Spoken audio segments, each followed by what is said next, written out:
আরামজাদা এই এই তোর দুধ বেচা কেসে কিনা খাওয়াইছি তোর ফেল করবার লেগা। আরে হুনো, তুমি যে আমার যাই যে দুধ বেচে যে কচু কিনে যে খাওয়াইছিলা পরীক্ষার এক্সাম যা বইছি না আমি কলম খালি টান দিছি কচুরা খালি পিস লাগেছে হেলিকে রেজাল্ট খারাপ হইছে মনে হয়। মন্ডাই লইতাছে হারাম করে, মন্ডাই লইতাছে। ভাই বানাইছি লে আবার তো যে রুম রাজনীতি করে রুম। ওই সারা তখন বলে রিজাল্ট দিছে কি রুম হইছে? কাকা আমার রেজাল্ট খারাপ হইছে। খারাপ হইতো না, সারাদিন লয়ে তাস মোবাইল বইয়া। আমার ভাইটারে দেখ লে আবার তো যে রুম রাজনীতি করো হে রুম। ভাই ভাই আমি ক্লাস পাইছি। জীবন বড়দের কাম ছেড়ে না বাজ আছে গুলে তখন বাসাই করতে না। এই দেখ ভাই প্লাস পাইছে, ভাই রিসিপ্টটা দেওয়াটা দে হাই বিশ্বাস করে না। ভাই আমি হাসা প্লাস পাইছি। তো দে হাই। পেপার না তো ওটা বাইবিটা ডেথ হইছে আমি হগলে প্লাসটা নিয়ে রিয়া। আপনার ভাই ইলেকট্রনিক মেস তুলে গেছে।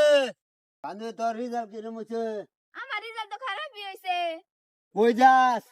এই যে কাকা কইছে মাটন কইতে হইছে আমি বলে আসারের লগে হারা দিন আলাপ করি হের ভাই সাইডটা ফেল করছে। ও বন্ধুরা বেশি বাহানা করলে কলা এরমিও আরামজাদা তোর দুধ বেচা কেসে কিনা খাওয়াইছি তোর ফেল করবার লেগা। আরে হুনো, তুমি যে আমার যাই যে দুধ বেচে যে কচু কিনে যে খাওয়াইছিলা পরীক্ষার এক্সাম যা বইছি না আমি কলম খালি টান দিছি কচুরা খালি পিস লাগেছে হেলিকে রেজাল্ট খারাপ হইছে মনে হয়। মন্ডাই লইতাছে হারাম করে, মন্ডাই লইতাছে।